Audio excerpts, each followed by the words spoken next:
আমন্ত্রণ ব্যবসা বাণিজ্য আর অর্থনীতির সবশেষ খবর নিয়ে নিউজ 24 এর নিয়মিত আয়োজন পূবালী ব্যাংক পিএলসি বিজনেস এক্সপ্রেসে সাথে আছে আমি মাহমুদা মনি। এবার বাজেট 2024-25 প্রসঙ্গ। দর্শক, কাল জাতীয় সংসদে উঠছে 2024-25 অর্থ বছরের বাজেট। কেমন হচ্ছে এবারের বাজেটের নানা বিষয় নিয়ে নিউজ 24 এর সাথে কথা বলেন অর্থ প্রতিমন্ত্রী ওয়াসিকা আয়েশা খান, আর সাক্ষাৎকারটি নিয়েছেন সহকর্মী হোসেন শাহাদাত। চলুন দেখে আসি সাক্ষাৎকারটি। আমাদের সাথে আজকে অতিথি হিসেবে আছেন অর্থ মন্ত্রণালয়ের মাননীয় প্রতিমন্ত্রী ওয়াসিকা আয়েশা খান। জনাব ওয়াসিকা আয়েশা খান, আপনাকে স্বাগত জানাচ্ছি আমাদের অনুষ্ঠানে এবং আপনাকে অভিনন্দন জানাচ্ছি। আপনি প্রথমবারের মতো অর্থ মন্ত্রণালয়ের দায়িত্ব নিয়েছেন এবং দায়িত্ব নেওয়ার পরপরই কিন্তু একটি বিশাল চ্যালেঞ্জ আপনার সামনে, নতুন অর্থ বছরের বাজেট। এই বাজেটটা আমাদের জন্য আসলে একটি ভিন্ন একটি সময়ে আমরা বাজেটটা করছি, বিশেষ করে একটি অর্থনৈতিক সংকট, মূল্যস্ফীতি সবকিছু মিলিয়ে আপনার কাছে জানতে চাই যে এবারের বাজেটে আপনাদের অগ্রাধিকার জায়গাটা কোথায় থাকবে? ধন্যবাদ শাহাদাত। আসসালামু আলাইকুম ওয়া রাহমাতুল্লাহি ওয়া বারাকাতুহু। সুপ্রিয় দর্শকবৃন্দ, বাংলাদেশ আওয়ামী লীগের যে নির্বাচনী ইশতেহারটি ছিল, যেটা 2024 সালের নির্বাচনে আমরা দিয়েছিলাম, সেই নির্বাচনী ইশতেহারের যে অগ্রাধিকার সমূহ ছিল, যে প্রতিশ্রুতি সমূহ ছিল, সেগুলোর বাস্তবায়নের প্রথম বাজেট কিন্তু এটি, এবং সেটা মাথায় রেখেই বাজেট প্রস্তাবনাটি তৈরি করা হয়েছে। অবশ্যই কৃষি, খাদ্য, স্বাস্থ্য, শিক্ষা, গ্রামীণ অবকাঠামো উন্নয়ন, এগুলো তো এর ভিতরে অগ্রাধিকার দেওয়া হয়েছে। মানব সম্পদ উন্নয়ন দেওয়া হচ্ছে এবং মূল্যস্ফীতির বিষয়টি, মূল্যস্ফীতির জনিত অভিঘাত প্রশমনে জনসাধারণকে যাতে সহায়তা করা যায়, সেই বিষয়েও সর্বোচ্চ গুরুত্ব দিয়ে এই বাজেটে দেখা হচ্ছে। গত 1.5 বছর ধরে মূল্যস্ফীতি বাড়ছে এবং সেটি কোনোভাবে আসলে সেভাবে নিয়ন্ত্রণ আনা যাচ্ছে না। কেন্দ্রীয় ব্যাংক অনেক চেষ্টা করছে, বিভিন্ন ধরনের পলিসি নিচ্ছে। আপনার কাছে কি মনে হয় নতুন বাজেটে আপনাদের কি পলিসি থাকবে যেটি জনগণকে স্বস্তি দেওয়ার ক্ষেত্রে, অন্তত মূল্যস্ফীতি কমানোর ক্ষেত্রে যেটি কাজ করবে? দেখেন, সামষ্টিক অর্থনৈতিক স্থিতিশীলতা বজায় রাখা একটি বিষয় আছে এবং সেটা বাজেট খাতটি সহনীয় পর্যায়ে রেখে এটার কিন্তু একটি ভালো এফেক্ট আছে মূল্যস্ফীতি নিয়ন্ত্রণে। সেই বিষয়টা গুরুত্ব দেওয়া হয়েছে মুদ্রানীতির সাথে সামঞ্জস্যপূর্ণ রাজস্ব নীতি গ্রহণ করার বিষয়ে। সামাজিক সুরক্ষা খাতের বরাদ্দ বাড়ছে আমরা জানি, এবং এটি কিন্তু মূল্যস্ফীতি নিয়ন্ত্রণের একটি বড় হাতিয়ার এবং সাধারণ মানুষকে স্বস্তি দেওয়ার ক্ষেত্রে, বিশেষ করে নিম্ন আয়ের মানুষের ক্ষেত্রে। সেখানে আপনাদের কর্মসূচিগুলোতে এবার ভাতার পরিমাণ কি বাড়ানো হবে কিনা? আমাদের উপকারভোগীর সংখ্যা বাড়ছে, ভাতার পরিমাণ বাড়ানো হবে কিনা আমি আসলে বাড়ানো হয়েছে কিনা আমি এই মুহূর্তে মনে করতে পারছি না, কিন্তু উপকারভোগীর সংখ্যা অবশ্যই বাড়ছে। আরেকটি বিষয় হচ্ছে যে আমাদের যে এডিপি উন্নয়ন বাজেট, সেটি আমরা জানি 2,65,000 কোটি টাকা এটি বরাদ্দ থাকবে এরকম প্রস্তাবিত এডিপিতে আমরা দেখতে পাচ্ছি, যেখানে স্থানীয় যেই উৎস থেকে অর্থ সংগ্রহের, বিশেষ করে রাজস্ব আদায় বাড়িয়ে স্থানীয় উৎস থেকে এটি সংস্থান করা, সেই জায়গাটাতে আমরা দেখতে পাচ্ছি যে চলতি অর্থ বছরের চেয়ে আগামী অর্থ বছরে সেখানে কমানো হচ্ছে এবং ঋণ নির্ভরতা কিছুটা বাড়ছে। আমরা দেখতে পাচ্ছি 1 লাখ কোটি টাকা আমাদের বৈদেশিক ঋণ এবং সহায়তা থেকে আসবে। সেটা কি আপনার কাছে মনে হয় যে আমরা উন্নয়নের দিক থেকে একটু ঋণ নির্ভরতার দিকে যাচ্ছি কিনা?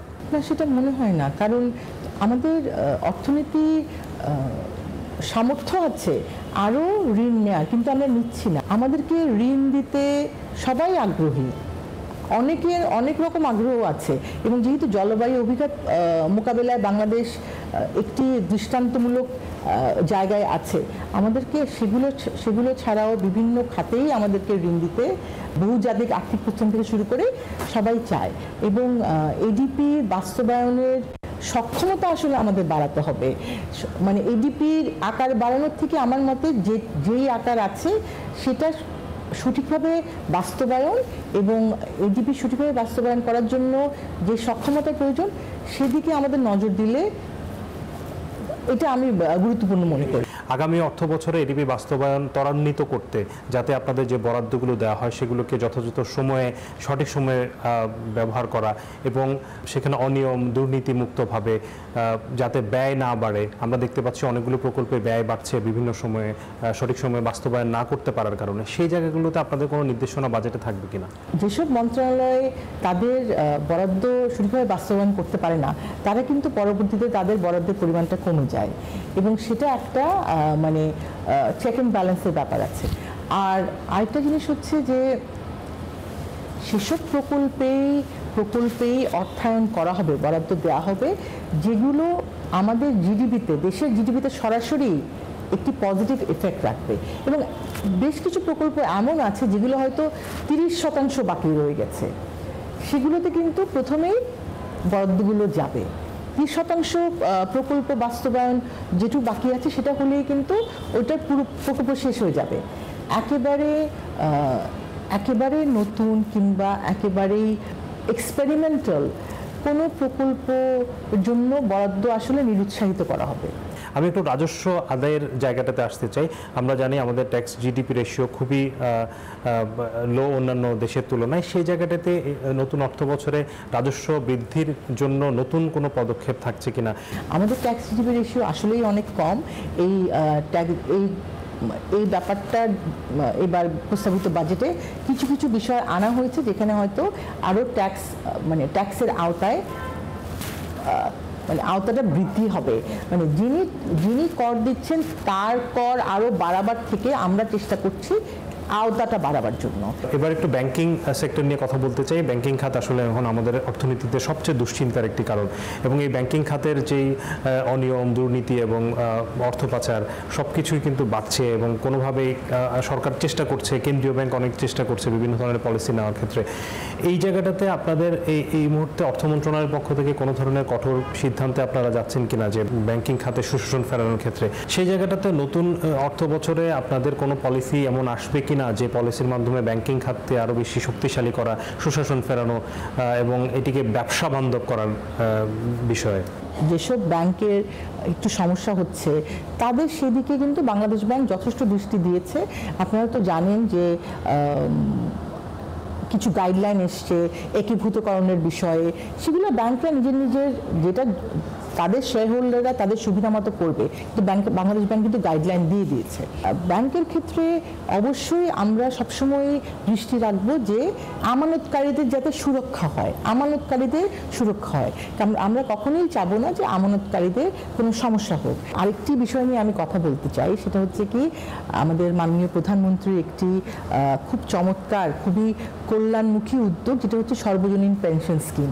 এবং এখানে আমার মতো রাজনৈতিক কর্মী বলেন, যে কোনো প্রফেশনাল বলেন, যারা শ্রমিক, যারা দিনমজুর, যারা আমাদের নিম্ন আয়ের মানুষ, সবাই কিন্তু সবার জন্যই কোনো না কোনো স্কিম রয়েছে, যাতে তাদের যখন কর্মক্ষমতা কমে যাবে তখন তাদের জন্য একটা সুরক্ষার ব্যবস্থা থাকে। এবং আমি সকলকেই আহ্বান করি যে এই স্কিমের অন্তর্ভুক্ত হওয়ার জন্য এটি একটি খুব চমৎকার বিষয়। পুঁজিবাজারের পরিস্থিতি আপনি নিশ্চয়ই জানেন যে আসলে আমরা এখন পর্যন্ত একটি টেকসই পুঁজিবাজার গড়ে তুলতে পারিনি। গত অর্থ বছরে আসলে পুঁজিবাজারের জন্য খুব বেশি কিছু ছিল না। এই অর্থ বছরের বাজেটে কি পুঁজিবাজারের জন্য কোনো সুখবর আছে কিনা? মাননীয় প্রধানমন্ত্রী রাষ্ট্রায়ত্ত প্রতিষ্ঠানগুলোকে কিন্তু পুঁজিবাজারে অংশ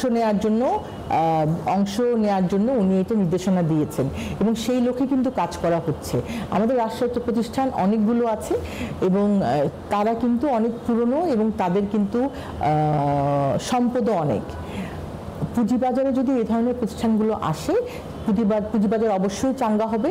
এবং আমি বেসরকারি খাতকেও আহ্বান করতে চাই যে তারা তাদের লং টার্ম ফাইন্যান্সিং যদি পুঁজিবাজারে থেকে নেন, তাহলেও সেটা তাদের জন্য সুবিধা, এবং আমাদের ক্ষুদ্র বিনিয়োগকারীদের জন্য সুবিধা। ক্ষুদ্র বিনিয়োগকারীরা যতই অংশগ্রহণ করবেন পুঁজিবাজার চাঙ্গা হবে। এবং ক্ষুদ্র বিনিয়োগকারীদের জন্য আমরা চাই যে তারা ভালো স্ক্রিপ্ট পাক। স্ক্রিপ্ট যত বাড়বে তত তো আপনার চয়েসটা বেড়ে গেল। আপনি ঠিক করবেন যে আপনি কোন স্ক্রিপ্টে আপনি বিনিয়োগ করবেন। জি, আপনাকে অসংখ্য ধন্যবাদ মাননীয় প্রতিমন্ত্রী আমাদেরকে সময় দেওয়ার জন্য। দর্শক, পূবালী ব্যাংক পিএলসি বিজনেস এক্সপ্রেসের সময় হলো একটা বিরতি নেবার। ফিরছে আরো খবর নিয়ে, সঙ্গেই থাকুন। আবারও স্বাগত জানাচ্ছি পূবালী ব্যাংক পিএলসি বিজনেস এক্সপ্রেসে। এবারে বিকাশের সৌজন্যে ঈদ কেনাকাটার খবর।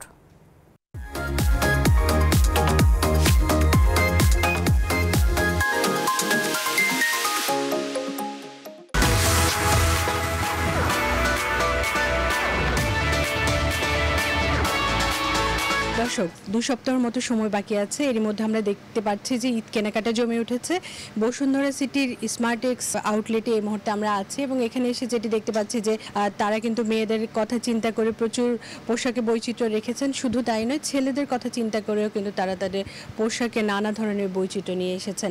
দর্শক, আপনারা যারা ঈদ কেনাকাটা করছেন এবং ঈদ কেনাকাটা করতে এসে আপনারা যদি বিকাশে পেমেন্ট করেন, আপনাদের জন্য বিকাশ কিন্তু রেখেছে নানা ধরনের অফার। এই বিষয়ে আমরা আরও বিস্তারিত জানতে এই আউটলেটে যিনি ম্যানেজার রয়েছেন মেহেদী হাসান, তার সাথে কথা বলবো। বিকাশ কাস্টমারদের জন্য একটি ভালো অফার নিয়ে এসেছে যে আপনার সর্বোচ্চ 300 টাকা পর্যন্ত ক্যাশব্যাক। আর এই ক্যাশব্যাক পাওয়ার জন্য কাস্টমারদের একটা কুপন অ্যাড করতে হবে, যেটা হচ্ছে D10।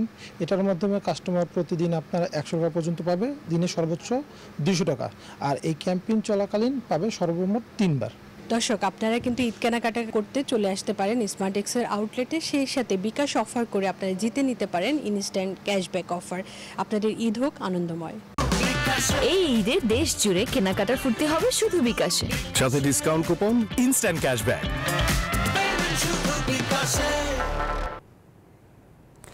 বড় শিল্পগোষ্ঠীগুলো দেশের পুঁজি বাজারে তালিকাভুক্ত হতে আগ্রহ প্রকাশ করেছে বলে জানিয়েছেন বাংলাদেশ সিকিউরিটিজ অ্যান্ড এক্সচেঞ্জ কমিশনের চেয়ারম্যান অধ্যাপক ডক্টর শিবলী রুবাইতুল ইসলাম।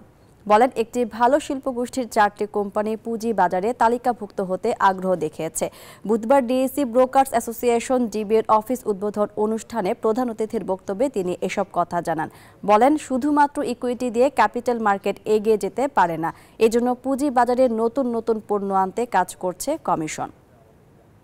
যে এখনকার ministry from finance two everything totally কিন্তু ক্যাপিটাল মার্কেট ফ্রেন্ডলি পেয়েছেন আপনারা।